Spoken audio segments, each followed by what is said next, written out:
Vamos a regresar a hablar del tema de la confesión de fe y vamos a regresar hoy o retomar con el tema de la antropología teológica o la doctrina del hombre, ¿no? Pero desde el punto de vista bíblico, ¿verdad? Así que vamos a ello. Primer punto de nuestra confesión de fe. Creemos que Dios creó al hombre, varón y hembra, a su imagen y semejanza. Podéis ver, o si queremos abrir en Génesis capítulo 1.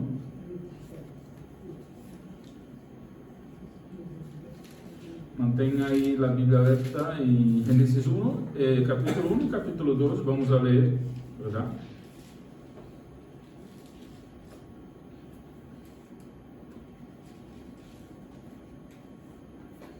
Pues este primer punto está basado en el versículo 26 y 27 y el capítulo 2, versículo 7. ¿Vale? Ya vamos a leer el texto. Vamos a ver el segundo punto de la confesión de fe. Creemos que Dios le dotó al hombre de rectitud y de conocimiento para vivir conforme a su voluntad y que asimismo le hizo libre, pudiera escoger el hombre obedecer o no la ley de Dios.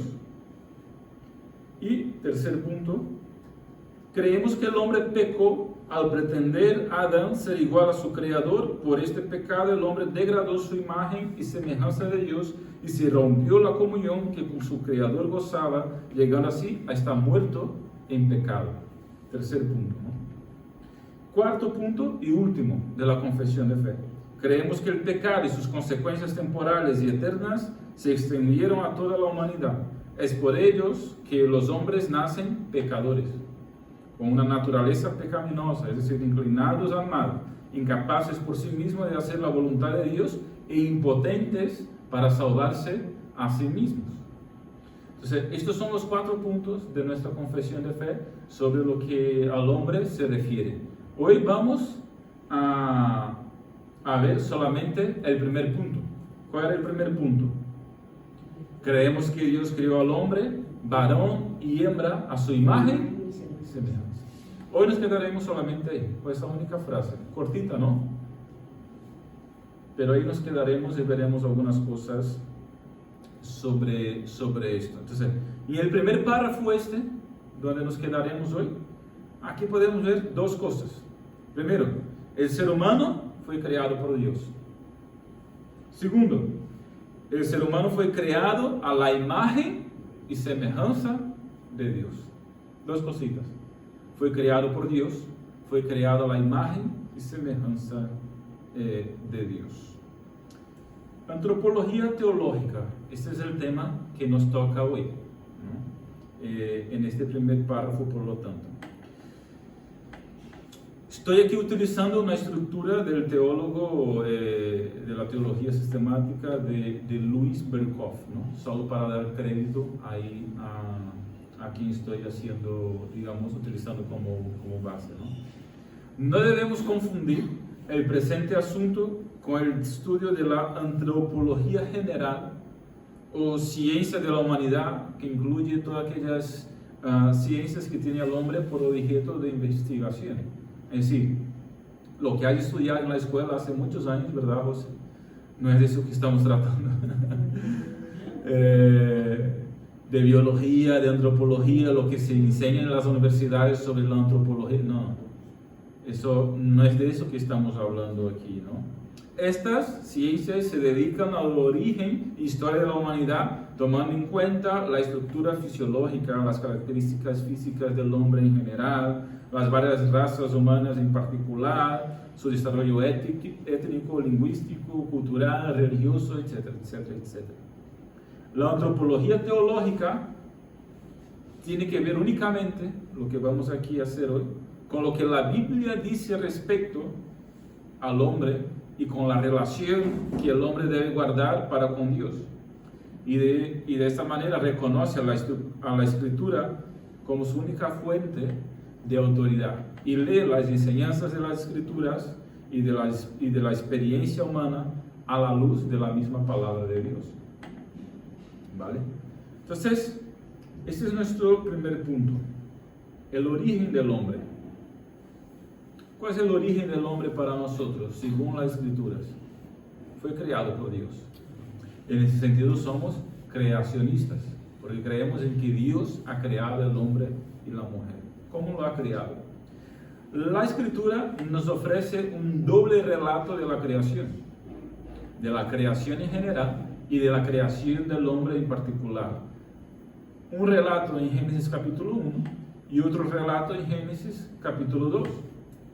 Son dos relatos distintos.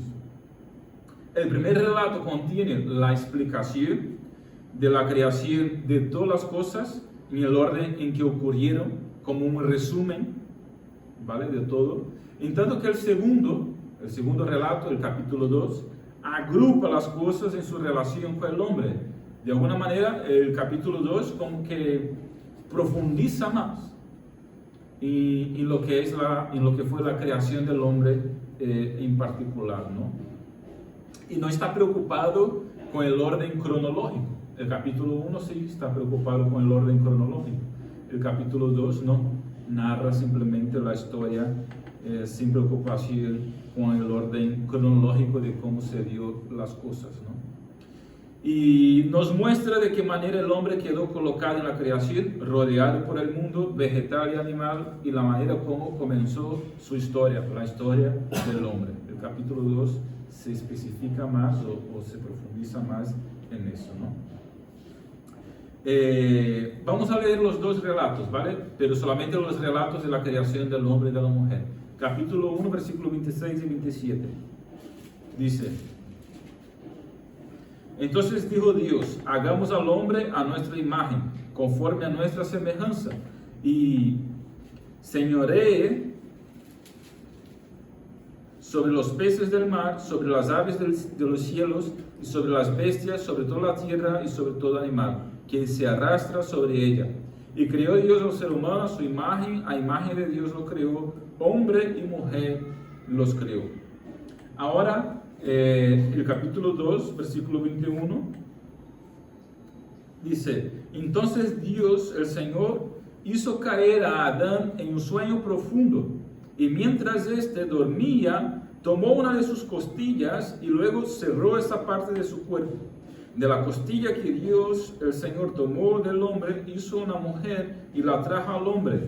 Dijo entonces Adán: Esta sí que es hueso de mis huesos y carne de mi carne, será llamada mujer, porque del hombre fue tomada. Estos son los dos relatos, ¿verdad? Primero, hagamos al hombre, dice el texto, ¿no? Capítulo 1, versículo 26. Antes de que el escritor inspirado consigne la creación del hombre, nos hace retroceder a una reunión anterior a la creación. ¿Reunión entre quiénes? Entre las personas de la Trinidad, exactamente, ¿no? El concilio divino, Padre, Hijo y Espíritu Santo. Esta es la interpretación más común para el verbo en plural aquí en Génesis capítulo 1, ¿no? Hagamos al hombre a nuestra propia imagen según nuestra semejanza. Entonces, con base en la existencia trinitaria de Dios. Segundo, la creación del hombre es, en el más estricto sentido de la palabra, un acto inmediato de Dios. ¿Cuál es la diferencia de un acto inmediato y un acto mediato? A ver, ¿entendido? Inmediato.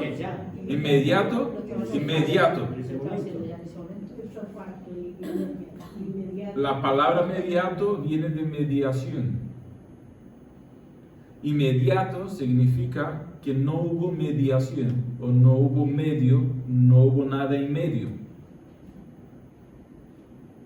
Eso es inmediato, sin nada en medio.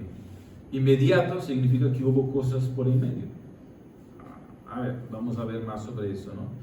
Algunas de las expresiones que se usan en el relato precedente a la creación del hombre indican una creación inmediata, en algún sentido de la palabra. Y dijo Dios: produzca la tierra hierba verde, hierba que da semilla, árbol de fruto, que dé fruto según su género. Pero con la sencilla declaración, y creó Dios al hombre, no hay cualquier indicio de mediación. Es decir, lo creó directamente. No se utilizó de material ninguno anterior. Es como uno construye una silla. ¿La construye con qué? Madera. Con madera, se supone, ¿no? Los de Ikea, no sé si con madera, pero... En Lucena se solía siempre construir con madera, ¿verdad? Es decir, la silla no viene de la nada. Se construye a partir de materia prima. Es el concepto de materia prima. Todo lo que es creado viene de materia prima, a partir de algún material. La creación del hombre no tiene materia prima. Esa es la idea aquí. Dios crea algo nuevo, a partir de algo que no existía. A ver, el cuerpo sí, que viene de algo que ya existía, algo material. ¿Viene de qué? El polvo. Dice el capítulo 2 que Dios cogió el polvo y dio formato al cuerpo, ¿no? Y la mujer viene también de algo anterior, que es de la misma costilla de Adán. Eso es lo que nos dice el relato. Pero el alma, la materia prima del alma, ¿cuál es? El aliento del propio Dios. Eso significa que fue una creación directa de Dios, no utilizando de nada que había en cualquier otro sitio. De ahí que los animales no tienen la imagen y semejanza de Dios, sino que solamente el hombre. Porque todo lo demás que fue creado no vino directamente de Dios, del aliento de Dios. Pero el hombre sí, por eso se le llama también la corona de la creación. Vale. Pues esto es lo que estaba hablando ahora, ¿no? Vale. Otro puntito. A diferencia de las criaturas inferiores, el hombre fue creado según un tipo divino. Eso es lo que estaba hablando también, ¿no? Hagamos el hombre a nuestra propia imagen según nuestra semejanza. Y ahora vamos a ver lo que esto implica, ¿no? ¿Cuáles son las implicaciones de este hecho de que hayamos sido creados a la imagen y semejanza de Dios? Un acto directo de creación venida directamente de Dios. A ver, todo lo demás fue creado por Dios, obviamente, pero dice el relato del capítulo 1 que el Espíritu de Dios estaba sobre, y dice el versículo 1, crió Dios los cielos y la tierra estaba desordenada y vacía, las tinieblas estaban sobre la faz del abismo y el Espíritu de Dios se movía sobre la faz de las aguas. Es decir, como que obviamente Dios creó lo anterior, pero el relato empieza como que no dando mucho a entender que era una creación inmediata directamente de algo que tenía Dios en sí. Pero al crear el hombre sí, que vemos que viene del aliento de Dios directamente. Entonces, parte de Dios sale y construye o crea el hombre, ¿no? Vale, entonces, aquí vamos. Los dos elementos diferentes de la naturaleza humana se distinguen, así se pronuncia, se distinguen con toda claridad. En Génesis 2:7 se hizo una distinción clara entre el origen del cuerpo y el origen del alma o del espíritu, como uno crea, ¿no? Hay gente que dice que hay cuerpo, alma y espíritu. Hay gente que dice que hay cuerpo y el alma y el espíritu son la misma cosa. Me da igual lo que creas. Lo importante es que uno tenga la comprensión de que una es la parte material. ¿Cuál es? Esa que se me da un pellizco aquí, pues lo siento. Los huesos, la carne. Y luego hay una parte inmaterial, que uno puede llamarle alma, puede llamar espíritu, O puede llamarle espíritu y alma como siendo la misma cosa, simplemente con nombres diferentes. Hay material en la Biblia hay textos bíblicos que dan a entender que puede que sean dos cosas distintas, pero inmateriales obviamente, pueden que sea lo mismo. Esto no es lo más importante es que hay dos naturalezas, una material y otra inmaterial, ¿no? Vale. Ya hemos dicho que la naturaleza material fue creada por Dios a partir del polvo, pero esto estaba inanimado. ¿Eso qué significa? Que no tenía vida, que no se movía. Y luego la animación del cuerpo vino a partir del soplo de aliento de vida dado por Dios. Y ahí el cuerpo se ha hecho alma viviente, dice el capítulo 2, como ahí pone, ¿no? Versículo 7. Capítulo 2, versículo 7.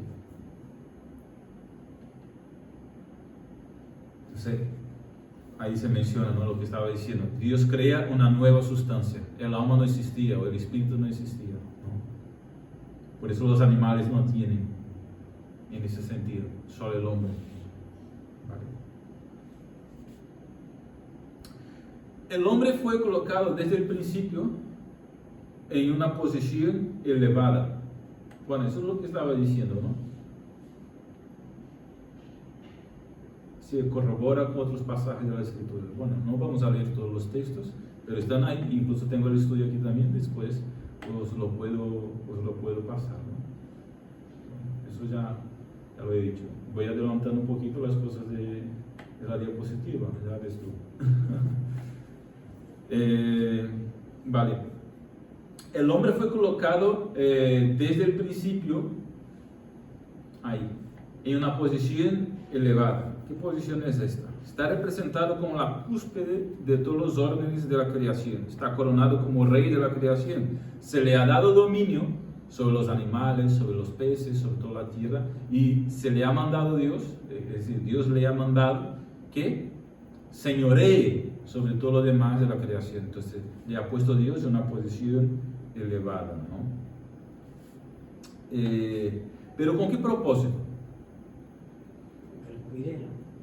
Para cuidar, no para explotar, sino para cuidar y obviamente también sobrevivir, es decir, vivir en ello, es decir, utilizarse de los recursos, obviamente, para su mantenimiento, para su vida, pero no explotar como al día de hoy lo hacemos, ¿no?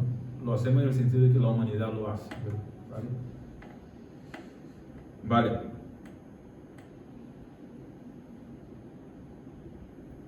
Entonces, este era el propósito. Ahora bien, hemos hablado aquí un poco de cómo, qué dice la Biblia, ¿no?, sobre la cuestión del origen del hombre. Creemos, por lo tanto, que el hombre fue creado por Dios. Y ahí, pues, uno puede estar preguntándose, ¿no? Pero bueno, yo siempre he escuchado en el cole sobre que hemos venido del simio, del mono. Entonces, y sigo a lo mejor ahí confuso en relación a esto. ¿Cómo se puede de alguna manera conjugar las dos cosas y entender tanto la ciencia evolucionista como la creación bíblica? ¿Se puede de alguna manera conversar y tener un denominador común entre ellos? ¿Qué os parece? ¿Imposible? ¿Por qué? ¿Se puede o no se puede? Es que si viniéramos de la evolución del mono, el mono ya no existiría, ¿no? Habría evolucionado y ya no estaba. Porque entonces no existiría Dios. Tiene que existir Dios para que no haya creado. Por eso sería Yo imposible. creo que eso lo han dicho porque algunos tienen una cara mono. Sí. Y pues mira, han sacado. Ah, que sí. Pero no tiene nada que ver, yo creo que no. Nada que ver. ¿Ya te has visto como mono? Por eso que me han visto a mí, me han sacado. Bueno, vamos a ver lo que dice la teoría. Bueno, a ver. La teoría de la evolución dice muchas cosas, ¿no? No tenemos pretensión de enseñar todo lo que dice la teoría de la evolución, ¿vale? Sería demasiada pretensión y no es la mía. Simplemente vamos a hacer aquí, voy a hacer un pequeño resumen, más o menos, de lo que dice la teoría evolucionista, ¿vale? Simplemente para comparar. La teoría de la evolución no siempre se define en la misma forma. A veces se le presenta como si el hombre fuera descendiente directo de alguna de las especies de monos. Por eso dice Chari que todavía los monos existen, porque solamente una especie ha evolucionado. Eso es lo que dicen, ¿no? Y luego, como si tanto el hombre como los monos más perfectos tuvieran entonces un tronco común. Pero bueno, cualquiera que sea la diferencia de opinión que pueda haber sobre este punto, es seguro que según la evolución materialista, el hombre desciende cuerpo y alma de los animales inferiores, es decir, de los monos, de los simios. Cuando dice animales inferiores se refiere a este tipo de animales que tiene como brazos y piernas, ¿no? Entre comillas. Alberto, este sonido viene de tu móvil, ¿no? Bien, no. A ver si lo podemos- ¿O de dónde viene este sonido? Sí, perdón. Es que Vale. En silencio. Sí, se escucha, vale. Entonces, ¿dónde estaba? A ver, si sabéis. Sí, De claro, los son inferiores. Inferiores. Somos los superiores a los demás animales. Y esto que tiene brazos, Según la evolución. que tiene como brazos y piernas. Muy bien. Según la evolución. Vale. Entonces, según esta teoría, tanto el cuerpo como el alma tienen que venir de estos animales, ¿vale? Son una evolución de estos animales. Entonces, uno de los principios directivos de la teoría es el de estricta continuidad, porque si no, no sería evolución. Entonces, hay que haber una continuidad constante hasta llegar a lo que es hoy, porque si no, no ha evolucionado. Entonces, desde el animal inferior, o el simio, o la especie de mono que sea, pues se ha evolucionado continuadamente hasta lo que es hoy el hombre. Y obviamente, tanto el cuerpo como el alma, o como uno quiera llamar el alma, la parte inmaterial, que sea el sentimiento, que sea la mente, que sea el pensamiento, que sea la que sea, como se le llame, la parte inmaterial, ¿no? Entonces, esa es la idea. No se puede considerar de ninguna manera la discontinuidad, porque en el momento que no hay una continuidad, ya dejó de ser evolución, ¿vale? Entonces, no puede haber discontinuidad en ninguna manera en la teoría, ¿no? Vale, es lo que se está diciendo aquí en esta diapositiva. Todo lo que sea absolutamente nuevo, si hay algo nuevo en el proceso, ya dejó de ser evolución como tal, porque no hubo continuidad. Entonces, no puede haber algo nuevo de la nada, ¿me explico? Porque si no, ya no hay evolución. Esta es la idea aquí. Vale. Entonces llega el resumen diciendo: lo que hoy se encuentra en el hombre ha estado potencialmente presente en el germen original del que todas las cosas se desarrollaron. Ha sido una evolución, pero todo lo que hay hoy, en alguna manera en potencia, exactamente igual, pues tuvo que haber en el origen, para que no haya esta descontinuidad. Entonces, nada nuevo, absolutamente nuevo, puede entrar. Vale, seguimos. ¿Qué pasa? A lo largo de la historia, algunos teólogos ha intentado mezclar la teoría de la evolución con la Biblia, intentar explicar la evolución desde las escrituras, por así decir, y hacer una mezcla ahí, ¿no? Por eso dice que la evolución teísta, ¿qué es teísta? De Dios, ¿vale? Entonces hubo muchos teólogos, hay progresistas que han intentado enseñar que de alguna manera se puede considerar la evolución también desde el punto de vista bíblico, ¿vale? Entonces, ¿qué dicen estos? Pues esto parece, la evolución teísta parece más aceptable para muchos teólogos, simplemente consideran la evolución como el método de trabajo de Dios. Entonces, lo que dicen ellos es, mira, Dios creó, ¿y cuál fue el método de trabajo de Dios? Pues la evolución. Eso es lo que dicen los teólogos teístas, ¿vale? Algunas veces se representa en una forma en la cual Dios es únicamente llamado para cerrar la brecha entre el mundo inorgánico y el mundo orgánico, y entre la creación irracional y la racional. Pero ¿qué pasa? ¿Hasta dónde se considera necesaria una operación especial de Dios y se admita que haya brechas que la evolución no puede cerrar y que algo nuevo tenga que presentarse? ¿Qué pasa? Ya deja de ser evolución para ser creación. Porque si Dios tiene que entrar para hacer algo nuevo, sea ese nuevo cual sea, ya dejó de ser evolución como tal para ser creación. Por eso, este intento de mezclar evolución con creación se queda un poco mal hecho, ¿no? O es una cosa o es otra. Los teólogos de hace unas décadas han intentado hacerlo, sobre todo en el siglo pasado, cuando la teoría de Darwin explotó, ¿no?, por así decirlo. Entonces, claro, esto estaba tan en boga que ellos se movieron para intentar de alguna manera conciliar las dos cosas. Pero no hay por qué, o no hay razón, no hay necesidad de intentar conciliar una cosa con la otra. Porque como vamos a ver, la teoría de la evolución sigue siendo una teoría y no un hecho científicamente incluso comprobado, ¿verdad? Entonces, esta es la idea. Se sostiene a veces que solamente el cuerpo del hombre se deriva de un proceso de evolución procedente de los animales inferiores y que Dios dotó este cuerpo con un alma racional. Este concepto encuentra mucha aceptación entre los teólogos católicos romanos, por ejemplo, ¿no? Pero también entre algunos estudiosos protestantes.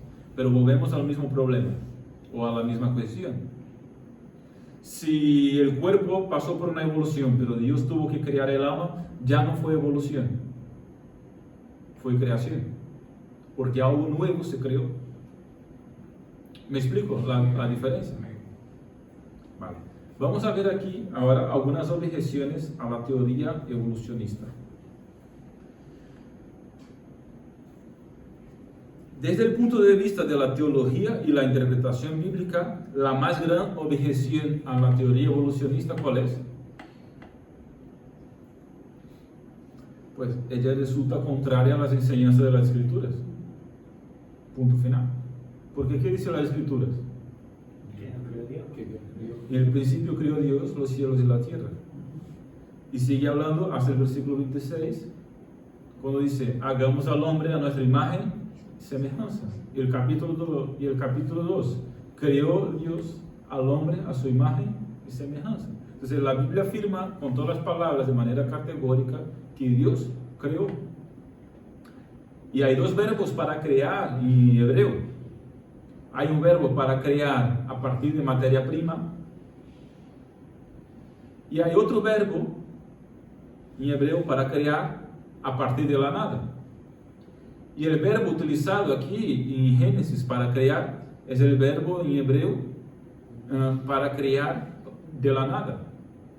Dos verbos, bara y Bueno, el Barak es el crear de la nada. Y el otro ya no me acuerdo en hebreo cómo se pronuncia. Ya he estudiado eso hace tiempo. Y el verbo Barak, la pronunciación en hebreo, es el verbo que se utiliza para crear de la nada. ¿Qué es el verbo que se utiliza aquí en el capítulo 1 de Génesis? Entonces, Dios está creando de la nada, es lo que dice el texto. Así que la primera objeción a la teoría desde el punto de vista bíblico es que la Biblia afirma que fuimos criados. ¿Vale?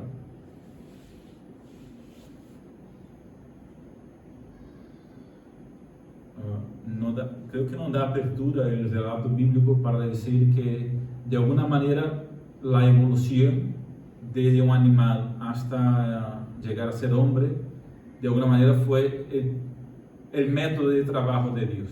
Eso es un intento de conciliar una cosa con la otra que al final, desde el punto de vista bíblico, no tiene sentido, porque el texto es tan directo como tal. Creó Dios al hombre con su palabra, así que con su palabra fue creando las otras cosas. Por eso que tanto creemos en la creación y no en la evolución, como creemos también en la creación de la tierra, de los cielos, de todo lo que hay, a partir de la voz de Dios y no del Big Bang. Habéis escuchado la teoría del Big Bang también, ¿no? Hay que estudiar. ¿Ah? Además, tienes que estudiar para que suspenden. Es decir, la teoría del Big Bang es más o menos así. Tú metes huevos dentro de una furgoneta, metes ahí cajas de huevos en una furgoneta, metes ahí también harina, metes ahí agua, Sale un bizcocho. metes ahí también, ¿qué más? Aceite, metes ahí patata y lo que sea, y luego sales con la furgo por la carretera, y luego explotas la furgo y tienes un bizcocho.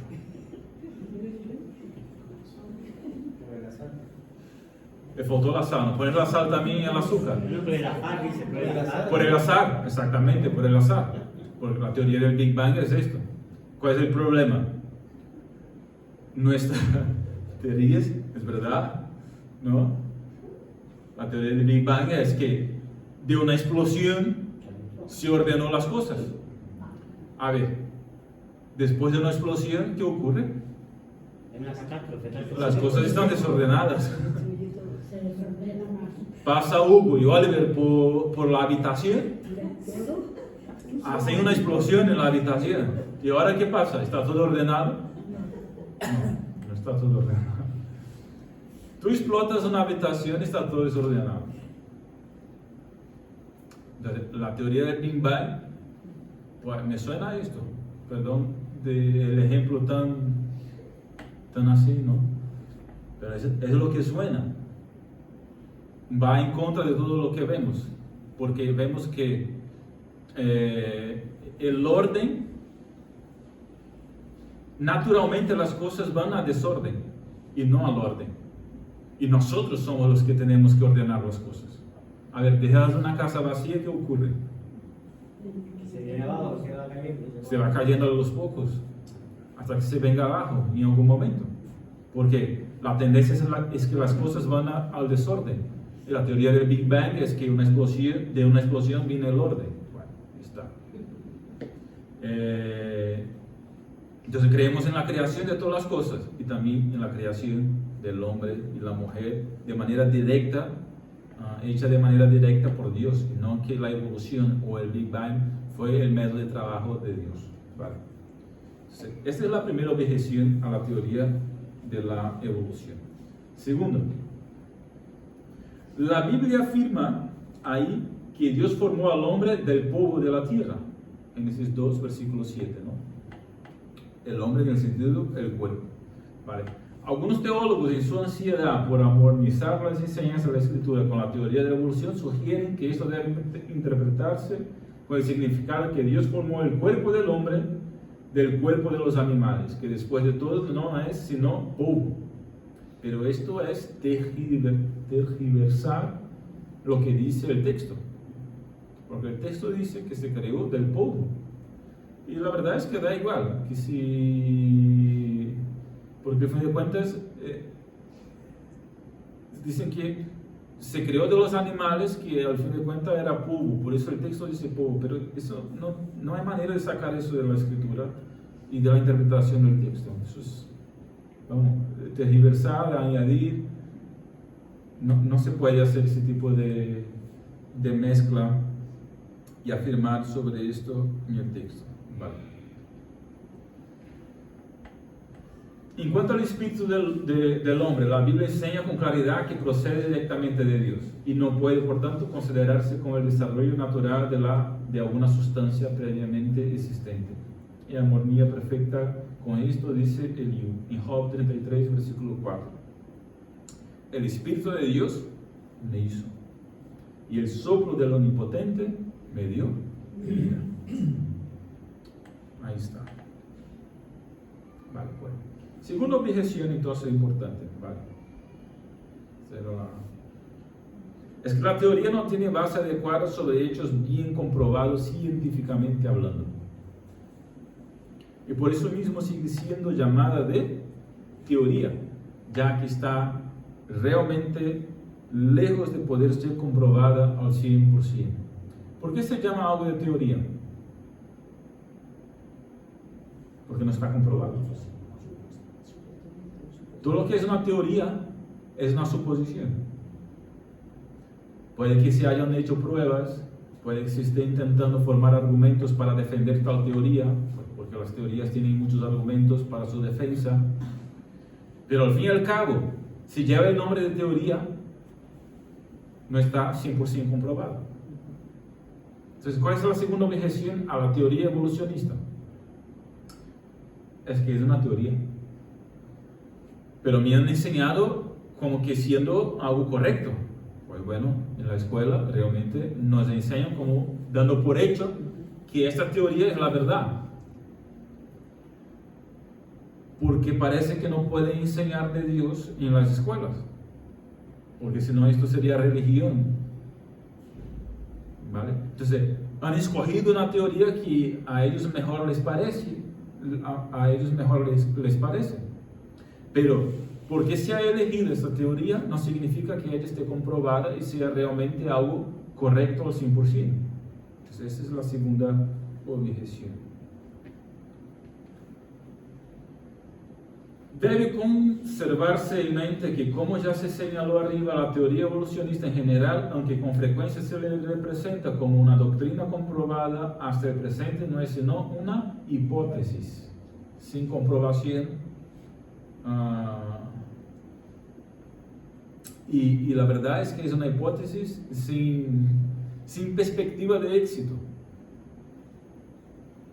Ya se han dado cuenta que no tienen manera de comprobarlo 100% en ninguna forma, ¿no? Muchos, incluso de los más prominentes evolucionistas, admiten francamente el carácter hipotético de la teoría. Es decir, los mismos que defienden la teoría de la evolución dicen que realmente es una teoría, es una hipótesis que ellos intentan defender y ellos lo creen.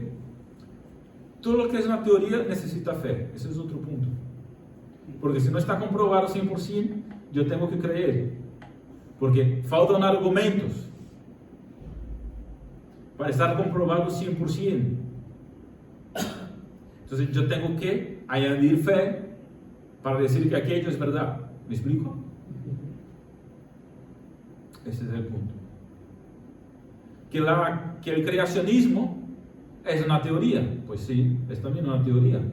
No tenemos cómo comprobar científicamente 100% que Dios creó todas las cosas. Todo sobre el origen del hombre y el origen del universo, científicamente hablando, son teorías.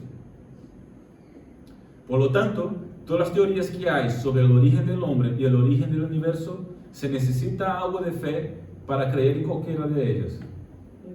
Yo he decidido creer, poner mi fe en lo que aquí viene escrito, porque creo en Dios y creo que esa es la palabra de Dios. Entonces pongo mi fe en esto y por eso creo en el creacionismo. Ninguna teoría está comprobada científicamente al 100%. Todas necesitan un grado de fe para que uno la defienda. Yo tengo mucha fe que esto es lo correcto. Está. Si uno quiere creer en otra cosa y defender otra teoría, pues vale, está en su derecho. Yo no tengo pretensión de defender científicamente esto, aunque ya he visto muchos científicos que son creacionistas defender científicamente, con argumentos y buenos argumentos, la teoría científica del creacionismo que hay. Incluso no cristianos defienden, hay científicos no cristianos que defienden el creacionismo como ciencia. Está muy bien, los argumentos son mejores desde mi punto de vista también. De ahí viene la idea del diseño inteligente, por ejemplo, que es muy diferente de la creación a partir del caos. La idea es que un diseño tan inteligente y tan perfecto, pues hubo que haber una mente por encima de esto que creara, ¿no? Entonces, incluso no cristianos defienden la teoría científica del creacionismo. Ahora, también es una teoría y si necesita fe para creer. ¿Entiendes lo que quiero decir? Vale. Entonces, muchos de los evolucionistas dicen que la teoría de la evolución realmente es una hipótesis. Y esto es lo que estamos aquí diciendo, ¿no? Darwin, en su intento de probar el origen del hombre de una de las especies de monos antropoides, se apoyó primero en el argumento de la similaridad estructural que hay entre el hombre y los animales superiores, en el argumento embriológico, en el argumento de los órganos rudimentarios. Después se añadió el argumento derivado de las pruebas de sangre, el argumento paleontológico, que son los fósiles. Pero de todo eso, ninguno de esos argumentos proporcionó al final la prueba deseada al final. Por lo tanto, sigue siendo una hipótesis y una teoría. Mira lo que dice este hombre, Dr. Wood, profesor de anatomía en la Universidad de Londres. Él dice un folleto titulado Ancestry of Man. No encuentro ocupación menos digna de la ciencia de la antropología que aquella que se ha hecho popular de amoldar, pintar o dibujar esas figuras horribles de la imaginación y que les da en el proceso un valor de aparente realidad, pero completamente falsas. Otro, un científico llamado Fleming.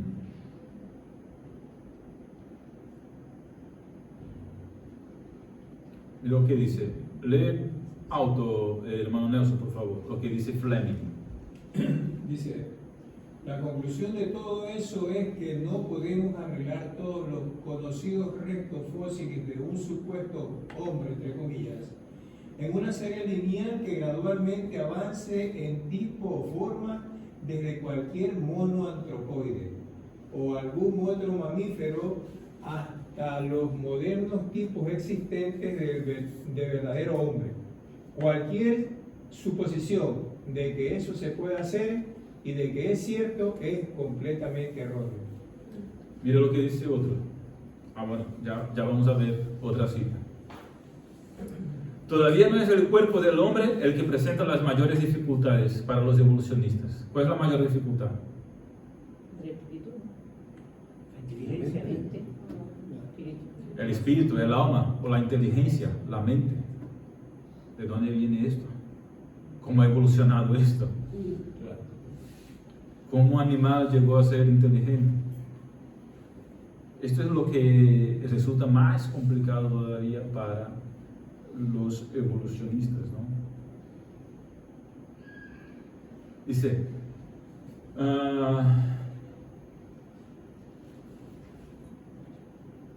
el origen de la mente se suele llamar esto entre los evolucionistas, ¿no? El problema es de dónde viene la inteligencia. En este punto es donde su impotencia se hace más dolorosamente manifiesta. A pesar de todos sus intentos, ha fallado notablemente, no dando una explicación satisfactoria del origen de la mente humana o de la inteligencia creadora, el lenguaje, la conciencia, la religión y todo lo que constituye la capacidad interior que tiene el hombre de sentir, de pensar, de crear, su conciencia, su lenguaje, en fin, todo lo que desarrollamos como hombres, ¿no?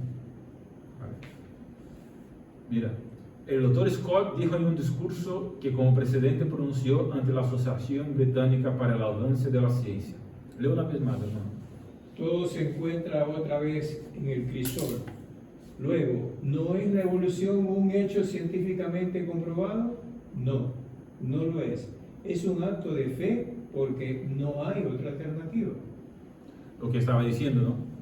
No deja de ser un acto de fe. Porque para ellos no hay otra alternativa. A ver, hay otras alternativas, pero ellos no quieren aceptar otras alternativas. Entonces prefieren quedarse con esa. Pero todas las alternativas necesitan fe. Porque si no hay algo comprobado. El doctor Fleischmann de Erlangen escribe, todos científicos, ¿vale? Traigo aquí citas de científicos. Leo una vez más, hermano. Fleischmann dice, la teoría darwiniana no tiene ni un solo hecho en que sostenerse. Es únicamente producto de la imaginación. Más fuerte todavía es la afirmación hecha por el doctor Bickett. El darwinismo es un compuesto de sorprendente presunción y de incomparable ignorancia. Perdón. Científicos como Fleming, Dawson, Kelly y Price no vacilan en rechazar la teoría de la evolución y desatar la doctrina de la creación. Respecto al origen del hombre, el Sir William Dawson dice: nada sé acerca del origen del hombre sino solamente lo que me ha dicho en la escritura que Dios lo creó. Nada sé aparte de eso y a nadie conozco que sepa algo más. El científico Fleming dice, leo una vez más, hermano. Todo lo que la ciencia puede decir hoy a la luz del limitado conocimiento humano, ya comprobado definitivamente, es que no sabe y no tiene prueba segura de cómo, dónde y cuándo se originó el hombre. Si algún conocimiento verdadero acerca de esto nos ha de venir, tendrá que venirnos por algún medio diferente de la actual antropología moderna. Exacto. Lo que está diciendo este científico es que al fin de cuentas, pues la ciencia no es que la ciencia sea mala, es que la ciencia todavía, y creo que nunca podrá comprobar científicamente las diferentes teorías que tiene. ¿Sabes? Ese es lo que está diciendo este científico, ¿no? Entonces, no tiene ninguna prueba, no sabe de manera segura cómo, dónde y cuándo se originó el hombre.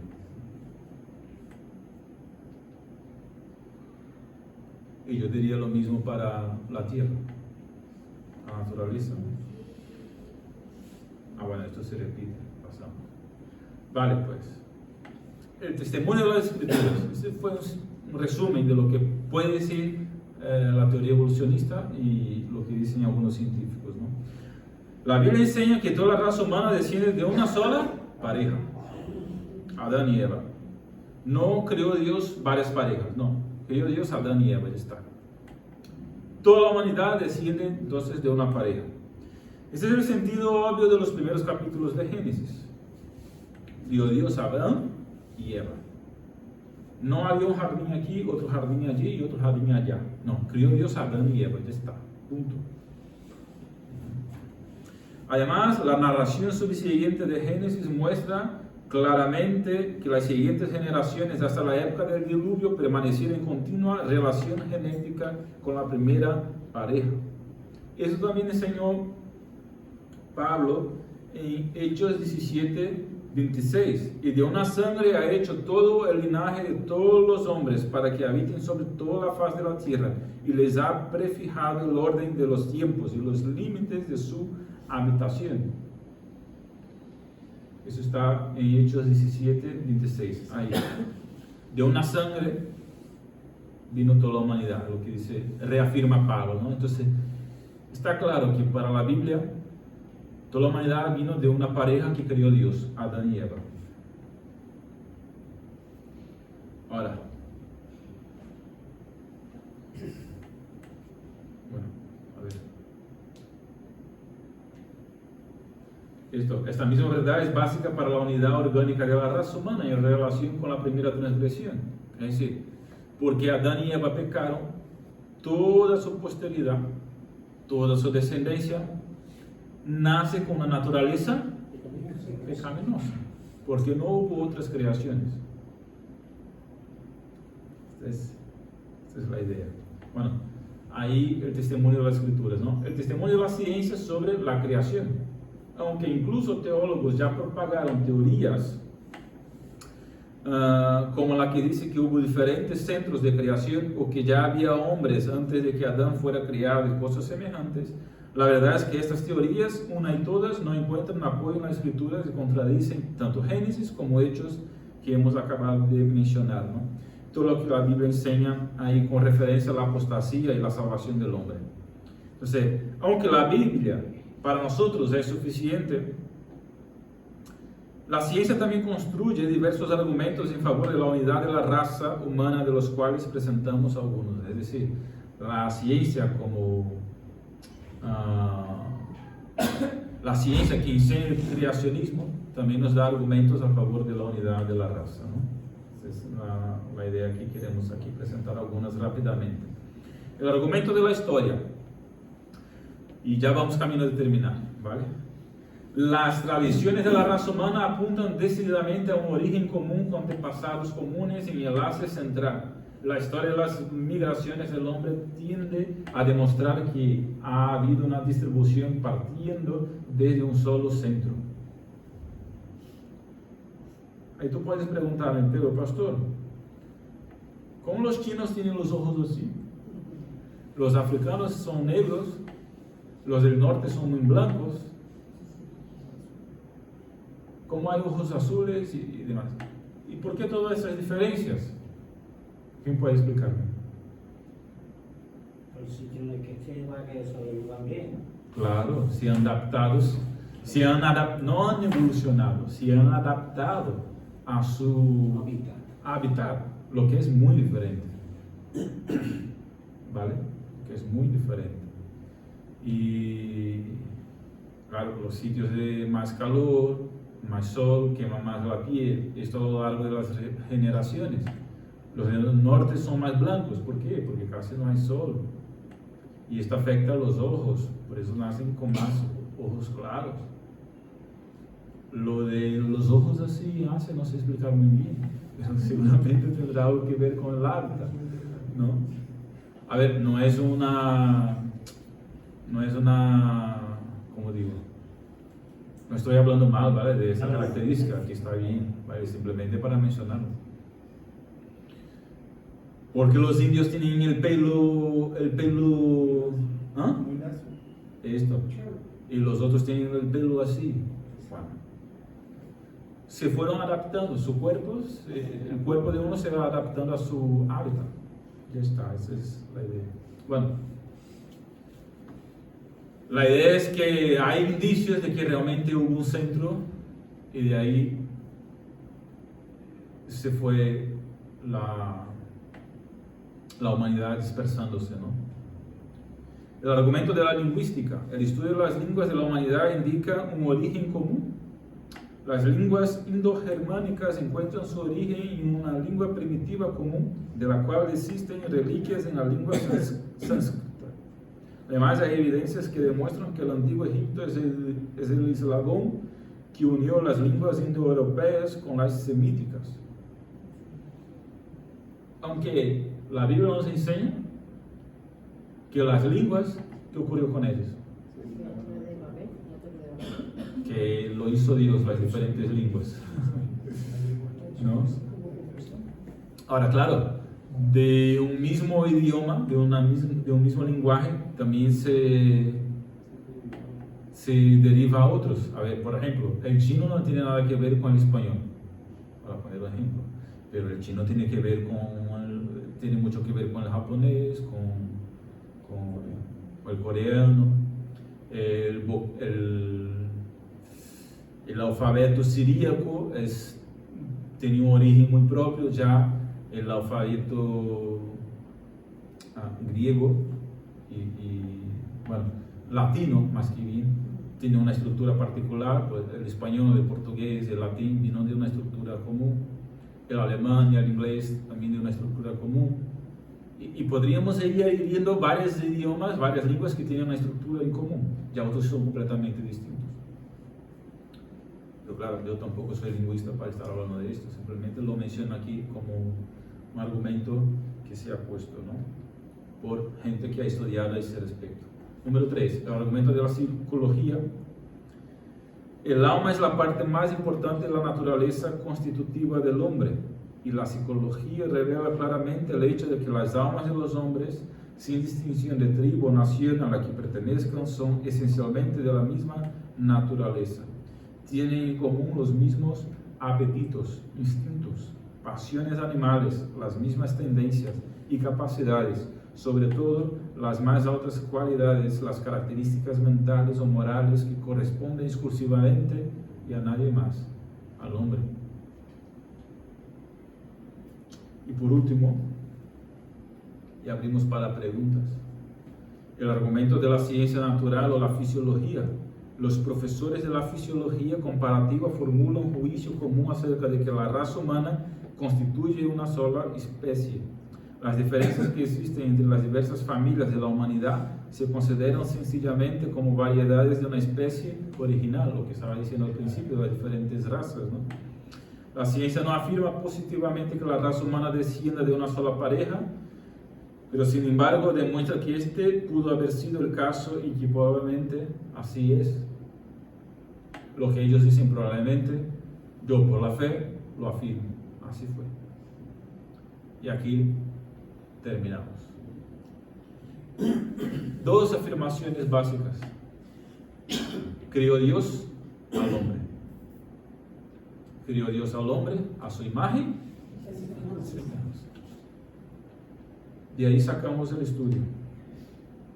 Si no te acuerdas de nada que hemos dicho, si te quedas con esas 2 frases, pues, ¿alguna pregunta?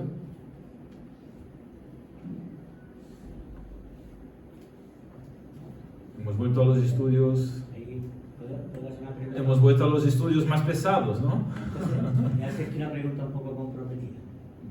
Bueno, vamos a ver. O la dejo para otro momento. Yo digo que me la han preguntado muchas veces, ¿no? Venga, vamos a ver. Adán y Eva, Abel, Caín y Set, ¿no? Sí. Y Set engendró a Enos. ¿Con quién lo engendró? Bueno, eso es tranquilo, eso es sencillo. Es que los escritores bíblicos, ellos daban énfasis al hombre.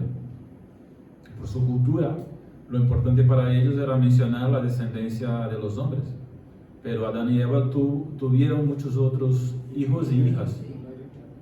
Y entonces, no, ahora, bueno, ahí antes del capítulo 6 de Génesis, no me acuerdo exactamente del versículo, dice que y tuvieron muchos hijos y hijas.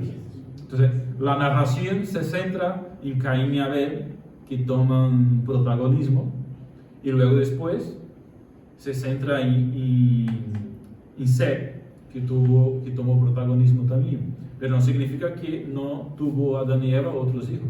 Bueno, por ejemplo, Caín mató a Abel, y luego Abel salió.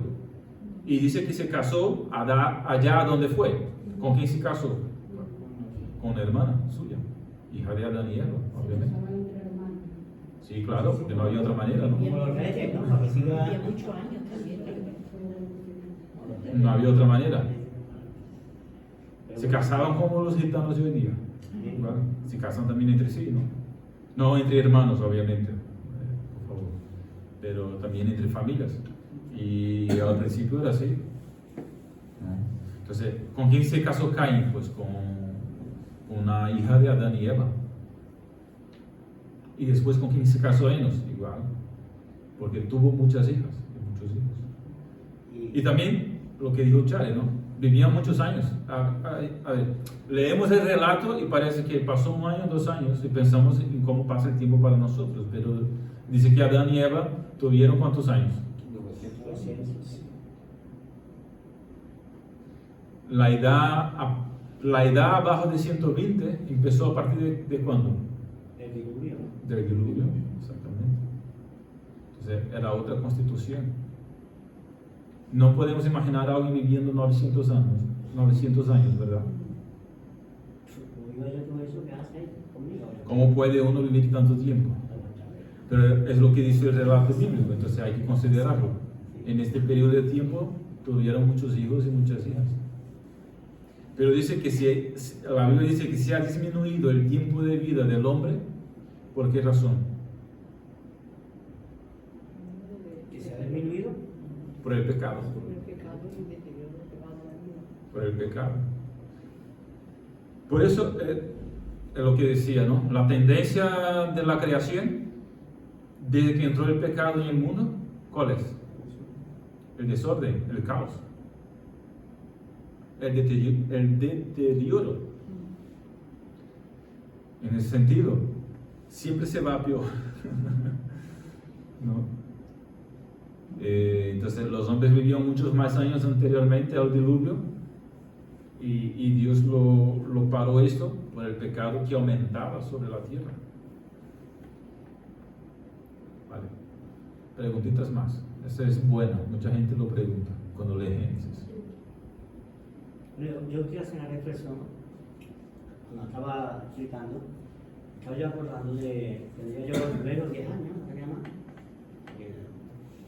Estoy hablando de que cuando yo vivía, no donde vivo, la casa anterior, tenía yo 7 años y a poco tiempo, porque un vecino, era joven muchacho, pero era católico, pero fue de las primeras personas que se ponía a leer la Biblia conmigo y lo íbamos solos y me leía la Biblia, me gustaba, ¿ves?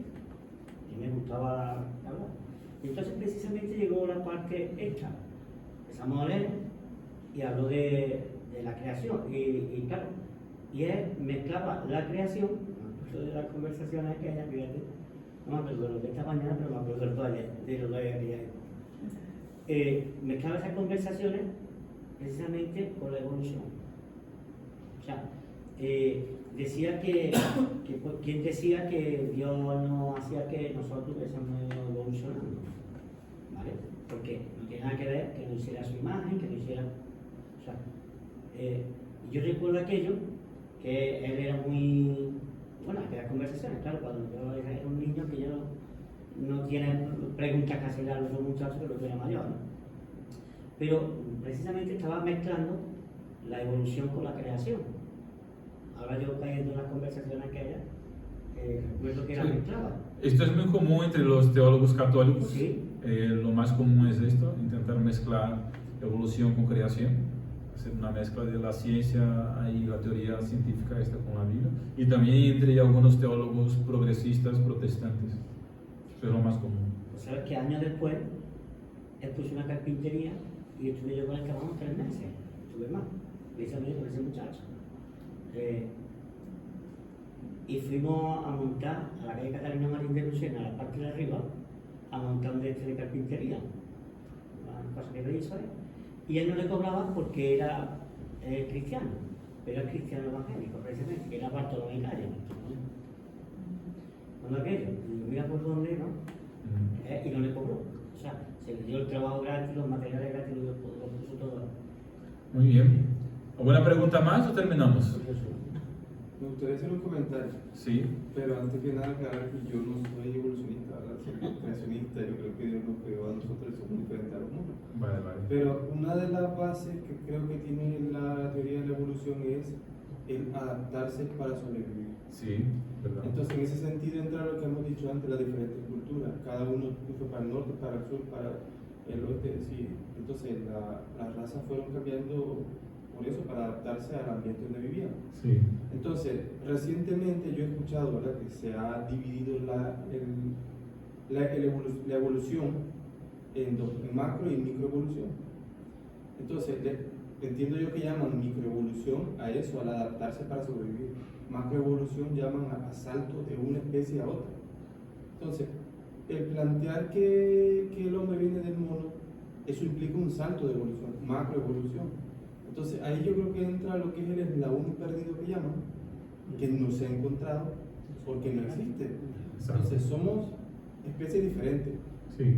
Los seres humanos tenemos la capacidad de adaptarnos para sobrevivir, Sí. que es la microevolución. Ajá. Entiendo yo, no sé si estoy mal, no sé qué pensáis.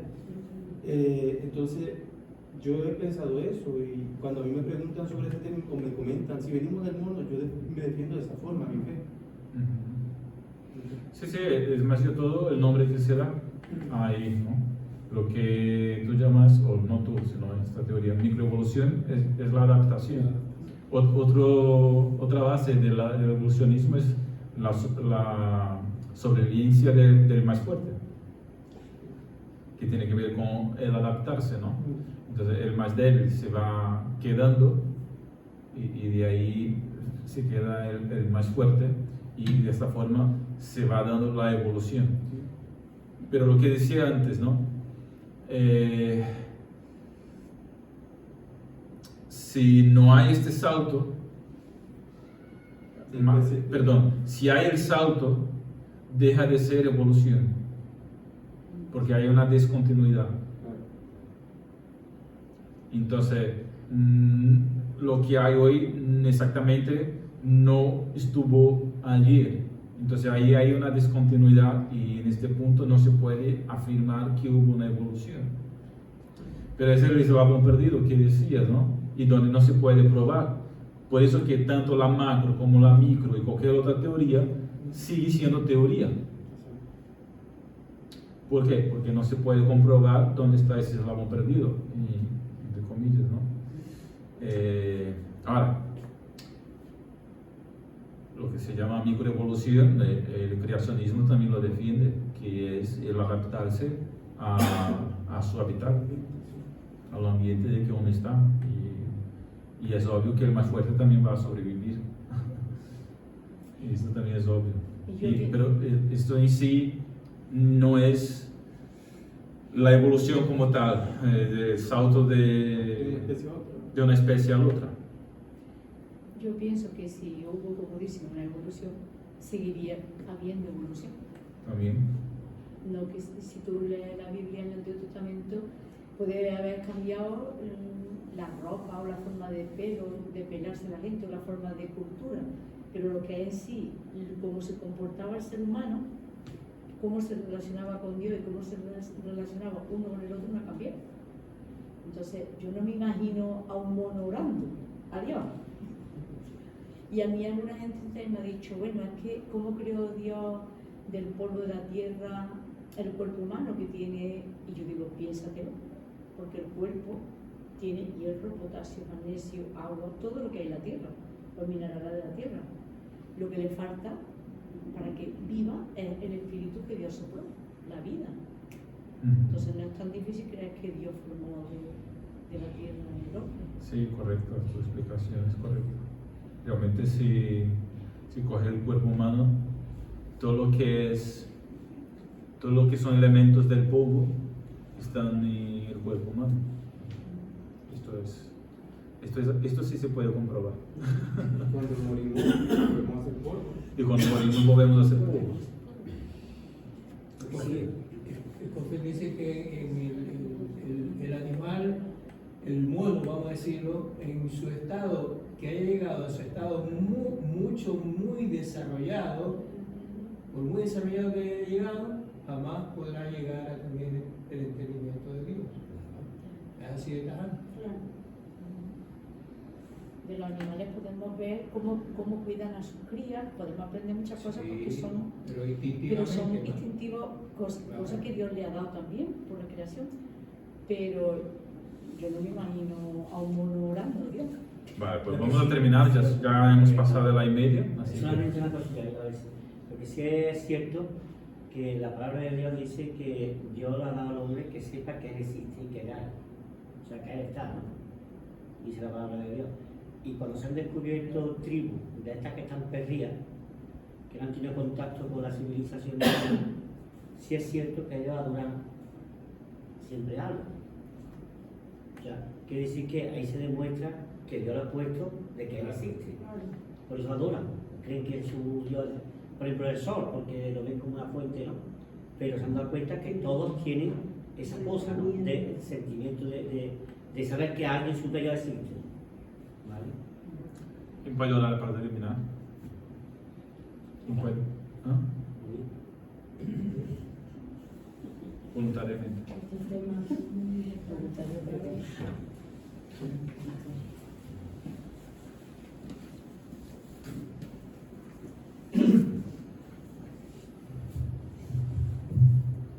Señor, te damos gracias en esta tarde, Padre, por este tiempo que hemos tenido. Gracias, Señor, porque por medio, Señor, de la fe en ti podemos entender, Señor, que tú nos has creado, Señor, y que no venimos, Señor, de una especie inferior. Te agradecemos, Padre, porque tú nos has dado ese entendimiento, Señor, y por medio de tu Espíritu, Señor, también nos podemos creer, Señor, también lo que sentimos. Te pedimos, Señor, que nos sigas, Señor, enseñando, que nos sigas ayudando, Padre, a conocer más de ti, Señor, a la luz de tu palabra, Señor, que es nuestra principal fuente, Señor, de conocimiento, sabiduría, Padre. Pedimos, Señor, por cada uno de los que estamos aquí, Padre, también que podamos seguir viniendo, que podamos seguir siempre dispuestos a aprender, Señor. Gracias, Señor, en el nombre de Jesús. Amén. Amén. Bendito sea el Señor. Amén. Este estudio es lo más importante porque siempre el tema de